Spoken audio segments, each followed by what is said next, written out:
Bienvenue sur Conscience et dans les chroniques de Josefa Albertini. Aujourd'hui, nous allons aborder le thème sur la symbolique universelle des symptômes physiques comme clé de la compréhension intérieure. Rien que ça. Bonjour Josefa, comment vas-tu bien aujourd'hui? Pleine de forme, tout va très bien. Et toi, en forme aussi? Impeccable. C'est nickel. Parfait, comme d'habitude, je dirais. Alors dis-moi, tu es prête pour la première question? Oui, tout à fait. C'est parti. Comment décrypter la symbolique d'un symptôme sans tomber dans une interprétation rigide ou culpabilisante? Ça repose essentiellement sur une approche d'écoute, d'introspection et de non-jugement, en considérant en fait le symptôme comme un message du corps plutôt que d'une erreur ou d'une faute qu'on aurait pu commise dans divers domaines. Alors, les étapes clés, on va dire, pour y parvenir sont en un, il faut adopter une posture de non-culpabilité. En fait, l'écueil principal de l'interprétation, on va dire symbolique, est de croire que la maladie est une punition ou la preuve d'un échec, personnel ou qu'on n'a pas fait assez attention, qu'on n'a pas fait assez ça, assez ou trop ça et cetera. En fait, la maladie ou le symptôme n'est pas une sanction. C'est un processus d'adaptation biologique ou psychique du corps face à un stress ou un conflit non résolu, le maladie, en langage des oiseaux. Ensuite, il faut considérer le symptôme comme un allié, un signal d'alarme en quelque sorte, ou un messager qui nous invite à prendre conscience d'un déséquilibre intérieur. Ça peut être un déséquilibre émotionnel, relationnel, existentiel, et pour y remédier, c'est le seul moyen, je dirais. Enfin, il faut se concentrer également sur le pourquoi et non le alors, la question n'est pas: «Quelle erreur ai-je commise?» parce que là, on engramme quelque chose qui est la culpabilité, mais plutôt: «Quel besoin j'ai pas satisfait?» ou encore: «Quel conflit non exprimé cherche à se manifester au travers de ce symptôme?» Ça implique ça plus de compréhension et on va dire de responsabilité. En 2, il faut contextualiser et personnaliser l'interprétation, hein. La symbolique générale, exemple, mal de dos, on va dire que c'est des charges trop lourdes. L'estomac, digestion des émotions, quelque chose qui a du mal à passer ou autre. Ça reste un point de départ, mais l'interprétation doit être adaptée à notre vécu qui, lui, est unique. Enfin, en 3, non, pardon, repérer les expressions que l'on utilise souvent en lien avec la zone affectée. Ça contient souvent, en fait, la clé, hein, de la métaphore personnelle. Par exemple, si j'ai mal au dos, quelqu'un qui dit: «J'en ai plein le dos, c'est trop lourd à porter», on est plutôt sur des problèmes de soutien, de charge ou de responsabilité. On parlait d'estomac tout à l'heure, des problèmes de digestion, c'est: «J'ai du mal à digérer cette situation». Quelqu'un qui va dire: «Ça me reste sur l'estomac», ça traduit plutôt des difficultés à assimiler ou à accepter une expérience ou des paroles. La gorge, mmh. «Oh, j'ai une boule dans la gorge, j'arrive pas à avaler ça, ça passe pas». On est plutôt sur des problèmes forcément de communication, de dire ou de ne pas dire sa vérité. Ensuite, il faut identifier le ressenti, précis au moment du déclenchement, on va dire. En effet, le symptôme apparaît souvent après un choc émotionnel ou un stress intense, en quelque sorte, le programmant. Alors, il convient alors de tenter de se remémorer, en fait, de remonter le temps. Quand est-ce que le symptôme est apparu? Ou quand est-ce que ça s'est aggravé? Et qu'est-ce qui s'est passé, d'impactant dans les jours, les semaines précédant l'apparition? Est-ce qu'il y a eu une rupture, par exemple, un deuil, un conflit personnel, professionnel, un changement, de tout ordre et j'en passe? Heu, en fait, c'est pour tenter de déterminer quel était aussi le ressenti profond à ce moment-là. Est-ce que ça a été en lien avec l'événement? Est-ce que c'était une colère refoulée? Est-ce que c'était plutôt la tristesse? Ou est-ce que c'était tout simplement un sentiment d'impuissance? Voilà, vraiment essayer de faire un état des lieux intérieur, on va dire. En 3, on va utiliser la symbolique comme une piste. Je m'explique, pas comme un verdict. On peut avoir, en fait des dictionnaires, hein, des mots qui existent, des codages biologiques, et qui fournissent effectivement des pistes sérieuses, mais ils doivent être considérés comme des hypothèses à vérifier par justement ce travail d'introspection. Par exemple, on peut dire qu'un mal de tête, ça peut symboliser une colère refoulée, qui peut être en lien avec le foie, ou un besoin de tout contrôler, qui va être là en lien avec la tête et que c'est mental. Il convient en fait d'accepter que l'interprétation, hem, elle peut être exacte que si elle résonne profondément et fait sens pour soi, en fait, hein. Il ne faut pas prendre argent comptant, il faut vraiment essayer de faire ce travail et bien entendu, il faut éviter la généralisation rigide. Bien que la colère, par exemple, soit souvent associée au foie, la tristesse aux poumons, hein, selon la médecine traditionnelle chinoise, hein, ou d'autres approches, ça signifie pas qu'il y a une infection du foie ou qui est due à la colère, hein. Faut éviter de faire des amalgames. Il peut y avoir aussi d'autres causes biologiques ou des chocs émotionnels très personnels qui peuvent être en jeu, tout simplement. Il est aussi important de laisser place, mmh, au non conscient. Le corps, en fait, il exprime parfois des conflits non conscients, hein, ou des mémoires, on en a parlé dans le cadre de notre rubrique, transgénérationnelle, par exemple, hein. Donc l'aide d'un professionnel, d'un thérapeute, ça peut être un spécialiste du décodage, biologique, psychocorporel ou encore un kinésiologue, pour ma part. C'est souvent nécessaire pour explorer ces couches plus profondes, hein, sans jugement, toujours sans jugement. En cas, il faut passer à l'action sans s'arrêter à l'explication. Heu, Par cela, je veux dire, il faut comprendre effectivement que la symbolique n'est que la première étape. La véritable libération, en fait, elle passe par le changement et la prise en charge globale. Comment? En premier lieu, il faut reconnaître l'émotion. Parce qu'on décrypte une symbolique, par exemple, mal au genou, la difficulté, ça peut être une difficulté à plier devant une situation ou à accepter un conflit et il y a aussi le fameux, «je», J-E et «nous», hein, la relation aux autres. Le travail est d'accueillir cette émotion, soit le sentiment de résistance, soit le conflit. Ensuite, il faut le valider, l'accepter.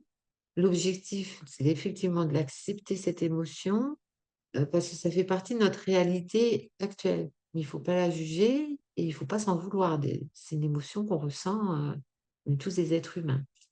Ensuite, il est important de mettre en place une nouvelle solution consciente. Le corps a trouvé une solution biologique, et le symptôme, pour gérer le conflit. Une fois que le conflit, on l'a identifié, on l'a conscientisé, on sait quelle en est la source, on peut choisir une nouvelle solution consciente et plus saine. Ça peut être, exprimer sa vérité, fixer des limites, demander de l'aide, pardonner, lâcher prise, et j'en passe. Et en dernier lieu, surtout, il ne faut pas négliger, bien entendu, le traitement médical, hein. L'approche symbolique est complémentaire à la médecine conventionnelle.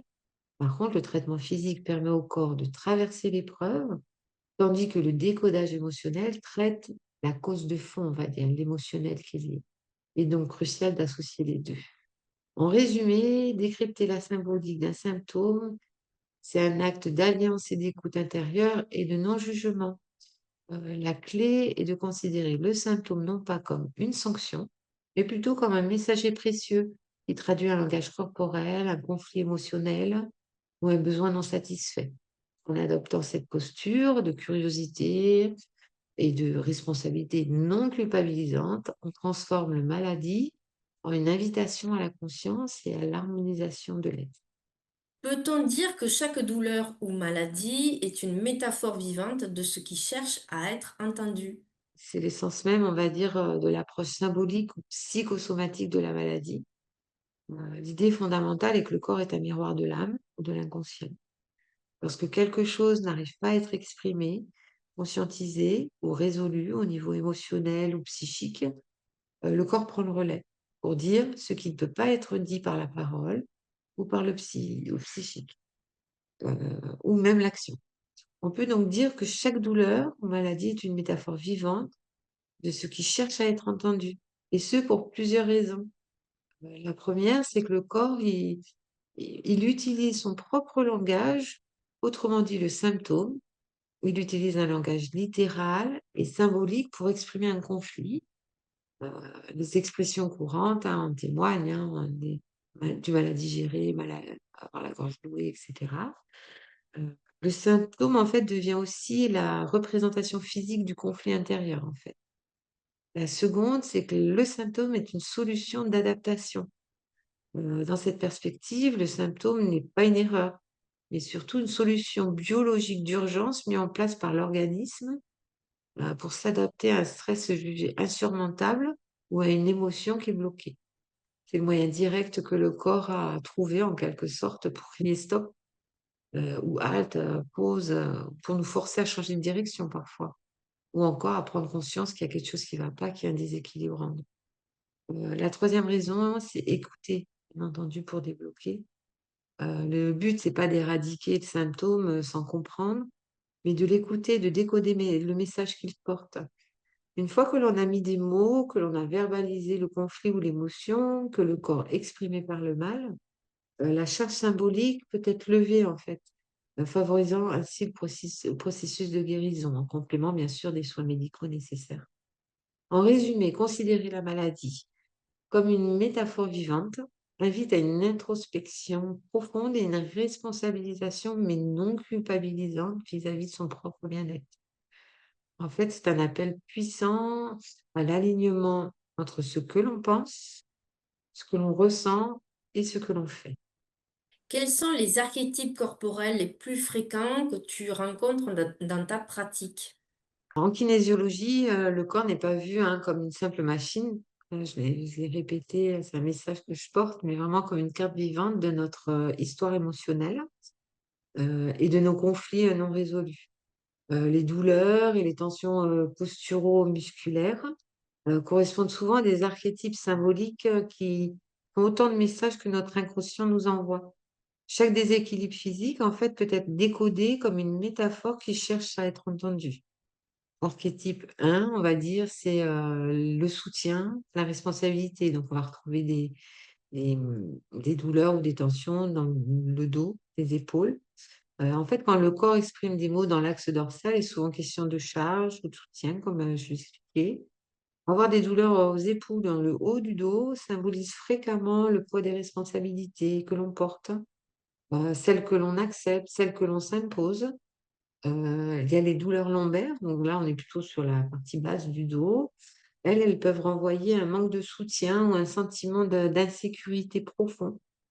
Là, on est plutôt sur un inconfort matériel, financier, émotionnel. Littéralement, le corps nous dit en fait, «J'en ai plein le dos. Ça, c'est trop pour moi, c'est trop pour apporter». Ensuite, on a en 2 les archétypes, de l'action et de l'expression.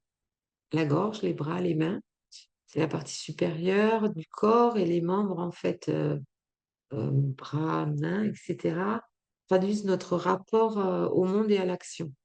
La gorge et le cou sont forcément, des zones liées à la communication et à la flexibilité. Une raideur ou un mal de gorge signale souvent une émotion bloquée, quelque chose que l'on n'arrive pas à dire ou un refus de plier ou de considérer un autre point de vue quand on est très psychorigide quelque part. Le message est un appel à s'exprimer et à être un peu plus souple. Les bras et les mains, quant à eux, symbolisent notre capacité à agir, à prendre, donner, créer. Des douleurs récurrentes qu'on peut avoir au niveau de l'épaule, enfin des épaules ou des poignets, ça peut indiquer en fait un sentiment d'impuissance face à l'action, une difficulté à passer à l'acte ou aussi un manque de souplesse face au changement de direction dans la vie. En 3, on va trouver, tout ce qui est archétype, d'avancement, la mise en action et de l'adaptation. Là, on va être plutôt situé au niveau du bassin et des jambes. En effet, le bas du corps, c'est lié à la manière dont on avance dans la vie, heu, de la manière dont nous nous adaptons, positionnons. Ainsi, les douleurs aux genoux, j'en ai un peu parlé, mais c'est souvent associé à notre capacité à plier, si on manque d'humidité ou de souplesse et au conflit du genou. Le corps, en fait, il exprime une résistance à l'adaptation, une difficulté à trouver sa place dans une relation ou un groupe sans perdre son individualité.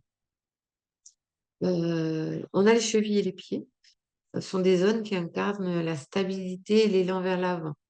Des entorses ou des douleurs fréquentes peuvent refléter un manque de sécurité intérieure ou une hésitation, un sentiment de faire du surplace ou la peur d'avancer dans une nouvelle direction. Enfin, en 4, on va retrouver, des archétypes viscéraux. Là, c'est vraiment en lien avec les émotions profondes et c'est selon la médecine traditionnelle chinoise, hein, à laquelle la kinésiologie se réfère, souvent. Chaque organe est le siège d'une émotion. L'estomac, ça va être l'anxiété, la difficulté à digérer les nouvelles situations. Le foie, c'est la colère ou la rancœur non exprimée. Les reins stockent la peur ou le sentiment d'insécurité.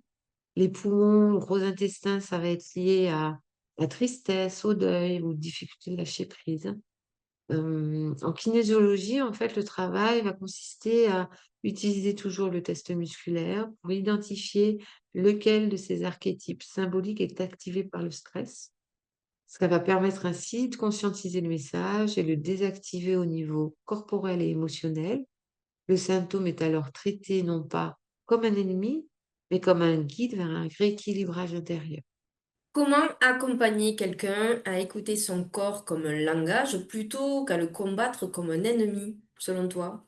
C'est un processus en fait qui demande, patience, validation et établissement, forcément d'une nouvelle, relation basée sur la curiosité et l'alliance avec soi-même. Je dirais que les étapes clés, guider ou accompagner une personne, résident dans la première qui consiste à déconstruire la perception du corps comme un champ de bataille, valider le symptôme et surtout changer de vocabulaire. Remplacer, parce qu'on a tendance, hein, quand on est face à une maladie, à utiliser un vocabulaire un peu guerrier, heu comme, on va combattre la douleur, on va attaquer la maladie, on va lutter contre le corps. Faudrait plutôt associer des mots un peu plus doux et neutres, comme on va accueillir, on va écouter, on va décoder, on va dialoguer, on va collaborer avec le symptôme. Il faut également affirmer le symptôme, comme un messager. En se rappelant constamment que le corps ne cherche pas à nuire, mais à protéger en signalant un déséquilibre profond. Le symptôme est une solution parfois inconfortable, parfois brutale, parfois très douloureuse ou autre, certes, mais c'est la solution que le corps a trouvée en fait pour gérer la situation. Donc le corps, il ne nous attaque pas, bien au contraire, il nous parle. Il convient aussi de normaliser, la douleur émotionnelle en aidant la personne à reconnaître que la douleur est une alerte, heu, qu'elle soit physique ou émotionnelle d'ailleurs, hein. On peut dire ça serait comme une alarme d'incendie. Elle n'est pas un problème, elle est juste un signal d'un problème sous-jacent. En 2, impérativement, il faut développer l'introspection et la curiosité. En effet, l'écoute du corps, nécessite de ralentir et d'observer sans jugement, en appliquant notamment la technique du quand et quoi. Quand, en demandant à la personne d'identifier le contexte précis de l'apparition du symptôme ou de son aggravation, c'est-à-dire l'élément déclencheur ou le stress programmateur en quelque sorte. Que se passait-il dans sa vie, juste avant ou au moment même de l'apparition de ce symptôme? Le quoi, en aidant à nommer les émotions ou les ressentis dominants à ce moment-là. Colère refoulée, une peur du changement, un sentiment d'injustice, le besoin de tout contrôler, enfin, voilà. Il faut ensuite, continuer à guider la personne, vers les expressions corporelles du quotidien. Je m'explique, si elle a mal, ou lui demander, quand je suis en séance, ça m'arrive très fréquemment, quelqu'un qui arrive: «Oh là là, je sais pas, aujourd'hui j'ai mal au cou». Ah, lui demander: «Est-ce qu'il y a quelque chose, une situation qui vous est difficile à vous avez l'impression d'être un peu raide face à cette situation? Est-ce qu'il y a quelque chose que vous refusez de regarder?» Heu, Si la personne me dit: «Oh, j'ai l'estomac en ce moment qui est un peu, barbouillé, je» ah, quelque chose que vous avez du mal à digérer dans votre vie actuellement? Ou voilà, c'est vraiment des pistes, des liens qui permettent de conscientiser qu'effectivement, la douleur n'est pas venue, n'est pas apparue, ça. Il y a vraiment une source et enfin, il convient aussi de l'encourager à s'accorder des moments d'arrêt pour simplement ressentir la zone douloureuse, en l'invitant à la décrire sans l'analyser, en fait. Est-ce que c'est une chaleur? Est-ce que c'est plutôt une pression? Ou c'est plutôt une tension? Elle commence où? Elle s'arrête où? En fait, l'objectif avec ces questions, c'est de se familiariser avec la sensation plutôt que de la fuir immédiatement. Et enfin, en croix, il faut tenter de traduire le message en besoin et en action. Une fois qu'on a le message, décoder l'accompagnement, heu, il faut qu'on puisse, mener une action constructive et pas culpabilisante, bien entendu. Il faut identifier le besoin qui est caché derrière ce symbole, heu, parce que ça pointe forcément vers un besoin qui est non satisfait. Le mal de dos symbolise le fardeau, le besoin est peut-être de déléguer, de demander de l'aide ou de dire non. Si la gorge est bloquée, c'est peut-être le besoin d'exprimer sa vérité, ses besoins, ses envies. Et enfin, il convient de passer, de la cause à l'alliance. Le travail, comme je disais, n'est pas de se blâmer pour avoir généré le symptôme, mais de se responsabiliser par la suite, en félicitant la personne pour avoir déchiffré le message et en l'encourageant à mettre la nouvelle solution consciente. Et enfin, intégrer les 2 approches, en insistant sur le fait que l'écoute du corps ne remplace jamais la médecine. Le traitement médical aide le corps physique à gérer la crise, tandis que l'écoute symbolique traite la racine du déséquilibre. En fait, c'est une collaboration entre la science et l'introspection. L'objectif final visé, c'est que la personne passe de la question «Pourquoi moi?» à la question «Que m'enseignes-tu?» Merci à vous derrière votre écran de nous avoir suivis. On se retrouve très bientôt sur Conscience pour de nouvelles chroniques pleines de partage et de bonne humeur. Merci, à très vite.